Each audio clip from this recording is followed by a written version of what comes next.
بسم اللہ الرحمن الرحیم۔ Welcome to my channel EOPI pension news update. I hope کہ آپ سب ٹھیک ٹھاک ہوں گے۔ آج کا ہمارا ٹاپک ہے پینشنرز اور سرکاری ملازمین کے لیے بڑی بریکنگ نیوز۔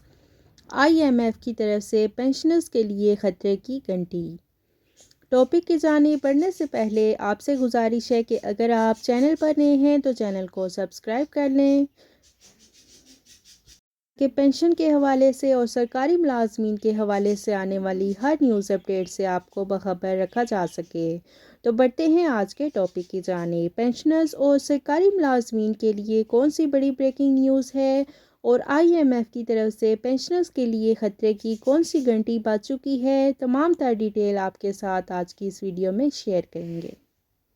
تمام سرکاری ملازمین اور پینشنرز کے لیے خطرے کی گھنٹیاں اس وقت بج رہی ہیں۔ معاملہ کچھ یوں ہے کہ IMF عالمی مالیاتی فنڈ کا وفد اس وقت پاکستان میں موجود ہے اور پاکستان پوری کوشش کر رہا ہے کہ IMF اپنی ایک نئی قسط جاری کرے قرضے کی، اور اس خطرناک صورتحال کو جو کہ ڈیفالٹ تک کرنے کی باتیں پہنچ چکی ہیں، اس کو کم کیا جا سکے۔ تو اس حوالے سے خبریں کیا ہیں؟ ملک میں معاشی ایمرجنسی لگانے کا مطالبہ سامنے آ رہا ہے۔ صدر کی فری فلوٹ پالیسی ملکی معیشت کو دیمک کی طرح کھا رہی ہے۔ آل پارٹیز کانفرنس میں معیشت کے ایجنڈے کو بھی شامل کیا جائے، سرکاری اداروں میں کفایت جاری کے سخت اقدامات کیے جائیں۔ پاکستان بزنس فورم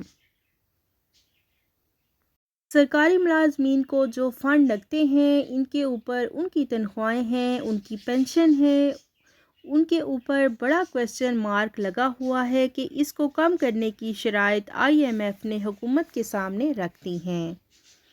تفصیلات کچھ یوں ہیں کہ حکومت پاکستان نے قرضے کو حاصل کرنے کے لیے، جیسا کہ وزیر اعظم شہباز شریف صاحب نے کہہ دیا ہے کہ پاکستان کو بچانے کے لیے ہم آخری حد تک جائیں گے۔ اس کا مطلب یہ ہے کہ ہم تمام سخت فیصلے کریں گے، اور سخت فیصلوں کے اندر پہلے بھی ہم نے دیکھا کہ 10% تنخواہیں کم کرنے کی تجویز جو ہے وہ پرائم منسٹر آف پاکستان کے ٹیبل پر پہنچی، لیکن پھر اس کو رد کر دیا گیا۔ IMF کا جو وفد موجود ہے وہ کن چیزوں کے اوپر بات کر رہا ہے؟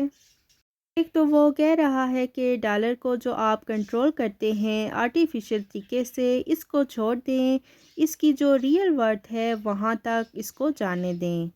ساتھ ہی سرکاری ملازمین کی تنخواہیں اور پینشن میں کمی لائی جائے، ٹوٹل فنڈز کو کم کیا جائے کیونکہ یہ اماؤنٹ بڑھ رہی ہے، خاص طور پر پینشن کی۔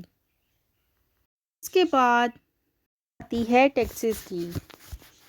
عام عوام کے اوپر پہلے سے ہی بے پناہ ٹیکسز لگے ہوئے ہیں، اور ایک بار پھر ٹیکس لگانے کی تیاری کی جا رہی ہے، اور بتایا جا رہا ہے کہ یہ اقدامات نہ کیے گئے تو 2023 تک معیشت سازگار ہوتی نظر نہیں آئے گی۔ اور اس حوالے سے IMF کو 300 ارب روپے کے نئے ٹیکس لگانے کی یقین دہانی کرا دی گئی ہے۔ اور وہ ٹیکسز کس طرح سے لگائے جائیں گے؟ گیس مہنگی کی جائے گی، بجلی مہنگی کی جائے گی، اور بیسک یوٹیلٹیز آف لائف جو ہیں ان کو بھی مہنگا کر دیا جائے گا۔ 2023 کے یہ 300 ارب روپے کے نئے ٹیکس اقدامات کے تجاویز سے IMF کو آگاہ کر دیا گیا ہے، لیکن IMF اس کو کافی قرار دے رہا ہے اور مزید مطالبے کر رہا ہے کہ ان کے اوپر آپ عمل درآمد کریں۔ حکومت نے IMF کو ریونیو بڑھانے کی، گردشی قرضے میں کمی اور معاشی توانائی کے شعبے میں اصلاحات کے ساتھ توانائی کے استعمال اور مالی کفایت جاری، یعنی کہ حکومت جو خرچے کرتی ہے مختلف ڈپارٹمنٹس کے اوپر، وہاں پر آپ ہاتھ ہولہ رکھیں۔ سرکاری ملازمین احتجاج کرتے ہیں، ایک طرف کے تنخواہیں جو ہیں ان میں اضافہ کیا جائے وہ کم ہیں، لیکن IMF یہ کہہ رہا ہے کہ تنخواہوں میں کمی کی جائے۔ صورتحال جو اب اتنی شدید ہو چکی ہے کہ پاکستان کے اندر جو پیسے آپ کے پہلے پرچیزنگ پاور 1 لاکھ روپے کی تھی، آج وہ 70,000 روپے تک پہنچ چکی ہے۔ اسی طرح آگے مزید 20 سے 30% مہنگائی ایکسپیکٹڈ ہے، اور اس بجٹ میں ٹیکسز لگنے کی وجہ سے آپ کی پرچیزنگ پاور جو کہ 1 لاکھ کی ہوا کرتی تھی وہ 50,000 روپے کے اوپر آ کر کھڑی ہو جائے گی۔